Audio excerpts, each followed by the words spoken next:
Feel na feel ang Pasko sa Zamboanga, Sibugay sa pagbubukas sa makulay ating granding Christmas pasyalan doon.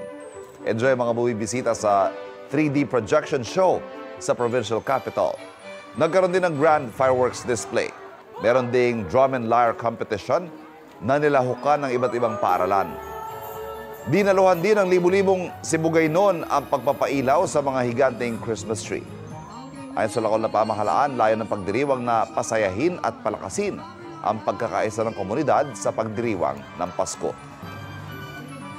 Dinarayan na rin ang Christmas pasyalan sa Tupi, South Cotabato. Nagniningning na tunnel of lights at Christmas tree ang bubungad sa mga bisita. Perfect for picture-taking din ang hilera ng mga parol. May playground din para sa mga bata.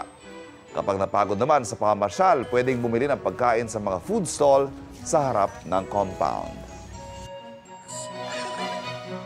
Kapuso, huwag magpapahuli sa latest news and updates. Maging una ka sa balita at mag-subscribe sa YouTube channel ng GMA Integrated News.